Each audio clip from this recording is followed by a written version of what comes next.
recording this, and I'm going to start by sharing my screen with you all. And what we're looking at today are various hands involving deciding whether to ruff or whether just to draw trumps, or if you decide to ruff, whether you ruff in just one hand or whether you ruff in both hands. And those are the critical decisions you need to make on nearly every hand where you become declarer in a suit contract. To start with, I've got a question for you about bidding here. And north, your partner opens one no trump, which shows 12 to 14 points.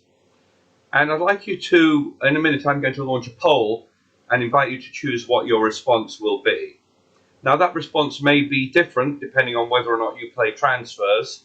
So just reply with your bid you would normally make, whether you normally play transfers or whether you don't normally play transfers. So have a little think about this, count up the points in the south hand, and in a moment I will launch the first poll, which is what is your response to one no trump? Give you a few more seconds to think about it.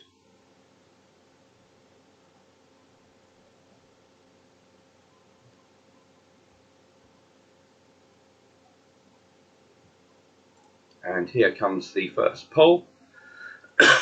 And I'd like you to choose your response.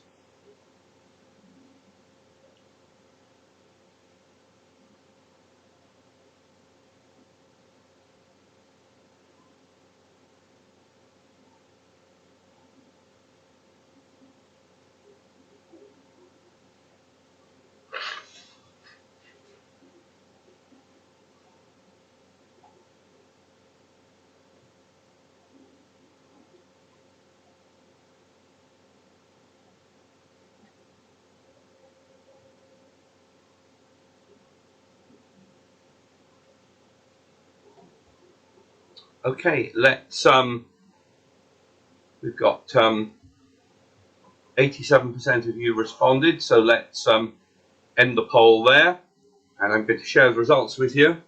And here are the results. The majority went for two hearts, which is presumably playing transfers. That's correct. You bid two hearts, your partner will bid two spades, and that's how you show a hand with 5 or more spades. Some of you chose two clubs. Sorry, 57% went for two hearts. Some of you chose two clubs, 14%, which is Stayman, and that is not really the right bid. Use Stayman when you want to find out about a 4 forfeit. So you don't have a 4-card major, you have a 5-card major, so two clubs is not really right. 3 spades was chosen by 21%, and that's what you would bid if you are not playing transfers. And the other bid, which one person chose, is 3 no trump.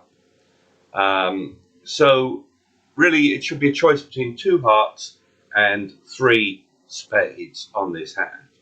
Okay, do write me if you have any comments or questions about it. Now, if you do play transfers and you bid 2 hearts and now north bids 2 spades, I've got the second poll question coming up now, which is what should you rebid now? So if you bid 2 hearts, your partner, which is a transfer to spades, your partner bids 2 spades, what is your rebid now? So I'm going to launch a second poll in a moment to give you a little, I'm going to think about it. And here comes the poll, what is your rebid now?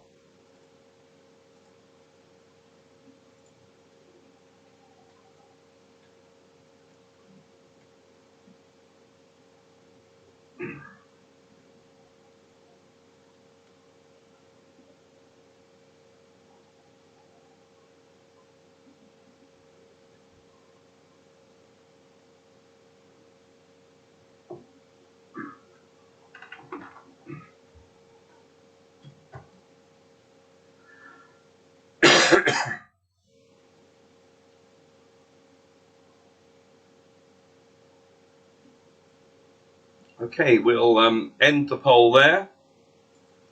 And most of you here have gone for 3 no trump. 69% went for 3 no trump. 2 people went for 2 no trump. and one person went for 3 spades, one person went for 4 spades. And the right answer is, of course, 3 no trump. 3 no trump is the right answer. All the other answers are wrong. Because you have 14 points, so you have enough points for game. And what you want to do is say that you have enough points for game and show that you started with exactly 5 spades. And you're giving your partner the choice of to whether to leave it in 3 no trump, or if they have 3 or more spades, to go back to 4 spades. So on this particular hand, you'll bid 3 no trump, and when your partner bids 4 spades, you now know that they are showing at least 3 spades. They know they've got an 8 card fit.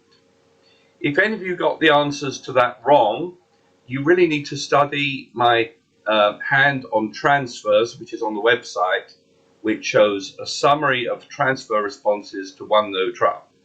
After the one, it's this little section here in the bottom right hand corner. After 1 no trump, 2 hearts, 2 spades, all the bids that were in the quiz are possible, and they all have a different meaning. But with 5 card suit and enough points for game, the right bid is 3 no trump. 2 no trump would show 5 card suit with intermediate points. 3 spades, which someone chose, would show an intermediate hand with 6 or more spades, and someone chose 4 spades, I think, which should be a 6 card suit. So if you've got any of those wrong, then do make sure you study that. If you've agreed to play transfers, then this is how they work. Okay. The other way this can be bid is not playing transfers. So most people here do play transfers, I think, but if you choose not to play transfers, you would just bid 3 spades here. That's a forcing bid showing a 5 card suit, and your partner will either go back to 3 no trump or bid 4 spades, which is what they do here. But the topic today was about play, so let's have a look at how this hand would be played in a 4 spade contract.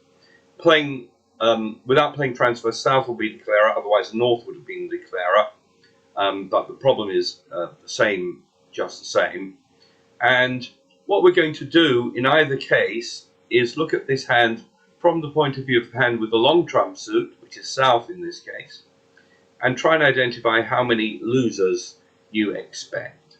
So looking at this hand from the south point of view, but taking into account all the strength in the north hand, can you tell me, there's not a poll on this, how many losers you expect here?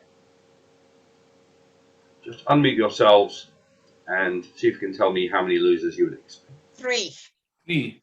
3, I think, yes. 2 diamonds and 1 spade, the ace of spades. And there doesn't really seem to be any way to avoid those losers. So the way to play this hand is just to, well, they'll take the first 2 diamonds. If they play a 3rd diamond, you're rough. And now you should just draw trumps. Remember, we had an 8 card trump fit, so the opponents have got 5. So we hope those will go in 3 rounds. So we'll play 1 round. If they let us win that, we need to carry on. We need to draw another one. This time the ace comes out. And there's still a trump out. But East has gained the lead. And suppose they play another diamond. Well, we can rough this one. And because there's still a trump out, we need to draw it. I sometimes see people in a situation like this not wanting to waste 2 of their trumps to draw the opponent's trumps, but it's absolutely necessary, and it's a way to guarantee the contract. All you do is draw the last trump. Although that gets rid of your trumps, the rest of your hand is good, and you can now make the clubs and 2 hearts, and you can claim, in fact, 10 tricks. So this was a relatively simple example, I hope, involving just drawing trumps. And it's what we do a lot in as declarers. We often draw the opponent's trumps and often draw them all. Sometimes I see people play this hand again. This is the same hand, but played slightly differently. And let's see what happens if they play as before, playing 3 rounds of diamonds, which you rough. And I see some declarers sort of start to draw trumps and then sort of turn their attention to other things. But there's absolutely no point in doing that here. If you start trying to cash your club tricks, you'll be able to cash a couple of clubs, but if you keep playing clubs, of course, you'll suffer a ruff and you'll go down in a contract that was cold 4 spades. So whatever happens now, the opponents are going to win one more trick, the ace, and you'll be defeated in 4 spades. Okay, so do draw trumps often, but by no means always. Here's another hand. We're going to look at situations involving not drawing trumps. And here's one on the bidding where your partner opens 1 no trump. And here with 6 points, but a good long heart suit, you should either bid 2 hearts if you're not playing transfers, otherwise bid 2 diamonds. Your partner will bid 2 hearts and you would pass that. But either way, you plan to end up in 2 hearts on this hand. And let's suppose you're not playing transfers and you just bid 2 hearts. And let's suppose the opponents lead the jack of spades. And again, I'd like you to think about how many losers you expect. Looking at this from the point of view of the hand with the long trump suit, which is south, but taking into account all strength in dummy. How many losers do you think you've got here? Just unmute yourselves when you're ready to speak. 4. 4. 2 of you said 4. I think it's 5. Well, so there are obviously 2 spade losers you're in danger of losing here. And you're going to lose at least 2 diamonds, aren't you? Now, those of you who've said that you've only got 4 losers, you may be thinking that you can ruff that last diamond. And you can. But that will mean that you must not draw trumps. You're in danger if you try to draw trumps that you have 9 trump here, and if the trumps divide 3-1, which is the normal distribution, you'll end up losing 3 diamonds. So you have 5 potential losers here, but you can reduce that to 4 by ruffing a diamond. So that's my plan on this hand. I would be planning to ruff a diamond, and that means not drawing trumps right away. What about ruffing clubs? Some people on this hand think you should ruff clubs, but ruffing clubs, although you can ruff clubs, does not lead to any extra tricks. Okay, and I see this happen so often. People sort of cross ruff, and it doesn't lead to any extra tricks. We'll look in a minute at a hand where cross-ruffing does work, but this isn't one of them. So we're just going to plan to ruff a diamond. Now, you might try the queen at this point, or you might try a low one. Whatever happens, they're going to win that. Suppose they play another spade. Maybe you try the queen now. They play their king, play their ace, and we're going to ruff that one. We can probably afford to ruff that one low. And what we're going to do next is go after the diamonds. It may seem odd to play a suit where you know you're going to lose tricks, but you want to get rid of a diamond loser by ruffing, and you really need to play that now. Let's just bring up the rest of the full hands as we play this. So we're going to play a diamond here. The opponents will win that, and the opponents, seeing that you're playing diamonds and not drawing trumps, should probably be planning to draw trumps themselves. They must realize that you're not drawing trumps for a reason, and that is that you have a diamond to ruff. So they should probably shift to a trump, but you can win that one and go back to diamonds. They'll win again, and will probably play another heart, which you can win that one, and finally you'll be able to ruff your last diamond. So once you've ruffed that, now all you want to do is get rid of the opponent's last trump. That's a little bit tricky on this hand because you need to get back to the south hand. You might perhaps try a a club, a couple of clubs, leading another club now. And here you're lucky in that even though East can ruff, you can over ruff, and that's all the trumps gone now, and you'll make your 9 tricks. You can indeed hold your losers to just 4 tricks, making 9 tricks there, but it involves ruffing a diamond. You can see that if you had to try to draw trumps first, it would take 3 rounds and you'd only make 8 tricks.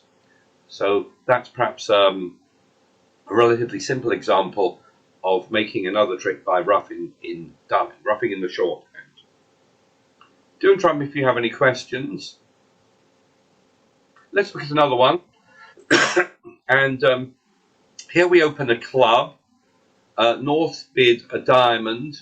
We rebid a spade, and North jumped to 4 spades. I think that's a good bid there. They've got 11 points in high cards, but they've got a singleton, and 4 spades looks like a good contract here.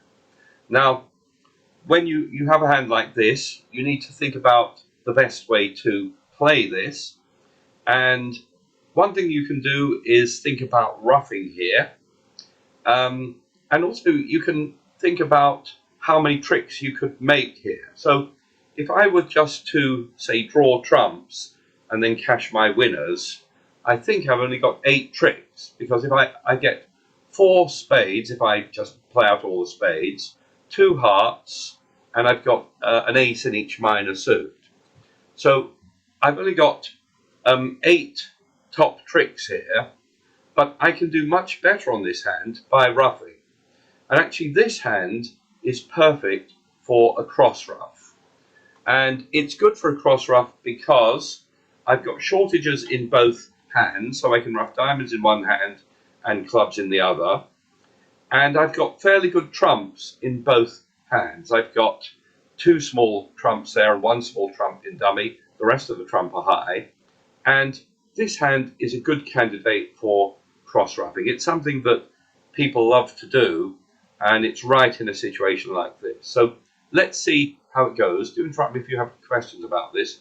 What I'll do on this hand is win that first trick, and I can start thinking about cross-ruffing now. I might start with a diamond, the ace of diamonds, and another diamond. Now, the first ruffs are going to be low with my low trumps, and the later ruffs are going to be high so that they cannot be over ruffed. So I ruff the first one with the 5 of spades, then maybe try the ace of clubs and another club which I ruff low, and let's suppose I try another diamond which I ruff low.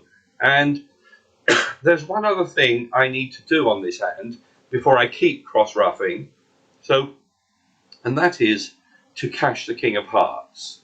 The problem is if I don't cash the king of hearts, the opponents may start discarding hearts, and I may not be able to take it. They may be able to ruff. So when you're embarking on a cross ruff, it's nearly always a good idea to cash any winners in side suits early on.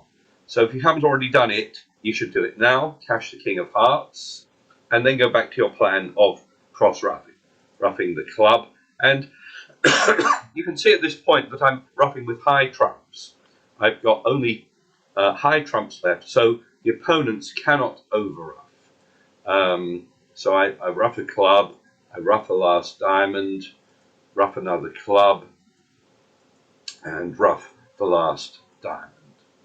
And at the end, I can take the queen of spades, and I will just lose 1 heart at the end.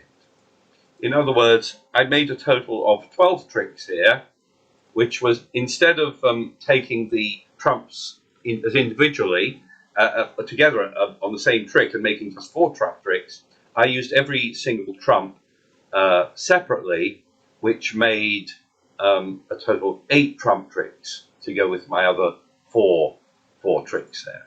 So you can see that you make 12 tricks that way. And by the way, on this hand, if I click on the GIB button, it will show me that actually the best opening lead here, which holds declarer to 1 over trick rather than 2 over tricks, is a trump, because that cuts down on declarer's ability to cross ruff. So this is a hand involving cross-ruffing, and it's great fun when you can do it. Remember, normally draw your take your winners early on, or the opponents will start ruffing your hearts in this case here. And don't touch trumps at all. Okay, so that's an example of cross-ruffing. Any questions on that? Let's have a look at another one where you open one club. This is a 4-4-4-1 hand, and it's normal with 3 non-touching suits to open the suit below the singleton. So you open a club, your partner bids a diamond, you bid a heart, and they jump to 4 hearts. So you end up in 4 hearts here, and this was actually the quiz I sent out in email, and let's see if we can work out a plan on this hand. We're playing in 4 hearts here, and you might think that this hand is quite similar to the last one because there's an opportunity to ruff diamonds in one hand or clubs in the other, or both. The problem on this hand is that as well as ruffing in the minor suits, I also have the spade suit, which I'd like to take 4 tricks in. And if I do what I did last time and don't draw trumps, I won't be able to cash 4 spades. So this hand is different because I've got 4 spades to cash. If I'd only had, say, 2 or even 3 tricks to take, I might have used the same approach as last time. But here, in order to make the 4 spades, I will have to draw trumps first. If you think about it, one opponent has got only 2 spades or less, and so they will be able to ruff if I haven't drawn trumps. So this hand cannot be played in the same way as a cross ruff. It will come to grief if you do. What you're going to do instead is aim to ruff in just one hand while you use the other hand to draw trumps. And this is called making one hand the master hand. And this hand can actually be played either way. If you look at this from your own hand's point of view, which is what we're used to, we can see that we've got all the spades, all the hearts, we've got 1 diamond which will be taken care of by the ace, and we have 3 club losers, but maybe we can ruff those in dummy. Or you could look at this the other way round and make north a master hand, and then your aim would be to ruff 3 diamonds in your hand and use the trumps in the other hand to draw the opponent's trumps. But you can't really do cross-ruffing on this hand. It really won't work. So what we're going to do is, normally you choose the hand with the long trump suit to be the master hand. Here we've got equal length, so it actually works either way. You may be more comfortable making your own hand the master hand and planning to ruff as many clubs as we can in dummy. So let's see if we can do that. So they've led a club, so we're going to win the first club. And what we're going to do is not touch trumps yet. We're going to use the trumps to ruff the clubs. We want to try to get rid of these 3 losers by ruffing them. So that's what we'll do. We'll play a club, we'll ruff the first one low. And now we want to get back to the south hand to ruff another club. Various ways you could do that. You could get there with a spade, that seems fairly safe. And then ruff another club in the north hand. Okay, all going very well so far. We want to get back to our hand in order to ruff another club. And there are a couple of ways you can do that. One way you could get back there is with the ace of diamonds and another diamond. Now, I started off by saying that we don't really want to be ruffing in both hands here, but here we're only ruffing to get back to our hand, which will ruff low, so that we can now ruff our last club. So we ruff the last club, and now we've got rid of all those club losers. All we want to do now is try and draw the opponent's trumps and then cash our remaining winners. So we'll play the ace of hearts. Oh, that's 1 round gone. We need to get back to our hand in order to draw trumps here. We've got no more hearts in the north hand. And it's getting a little more difficult now. one way it may work, although there's obviously the chance it might not, is to come back to the king of spades. And if that works, in other words, if we get a favourable division in spades, we can now draw the opponent's last trump. So let's just bring up the hands at this point. There's three trumps still to go, so we'll draw them both with our last two trumps, and then our last two spades are good. And believe it or not, you can actually make 13 tricks on this hand with, as long as the suits don't divide too badly for you, you'll be able to ruff the three clubs in dummy and not have any losers. Ruffing three diamonds in your own hand would probably work as well, but not both, because you need to draw trumps at the end or you won't be able to make four spades. Okay, any comments or questions on that?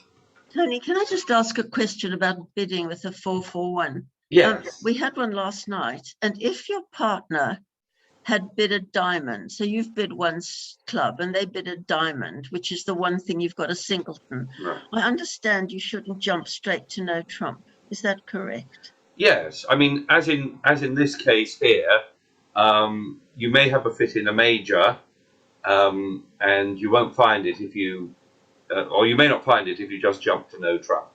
So do you then go to the heart or the spade? The heart. So you bid your 4-card suits up the line. Right. So that's why North bid a diamond here, and then you bid a heart. So it gives you a chance to find a fit at the lowest level. Thank you. Any other comments or questions?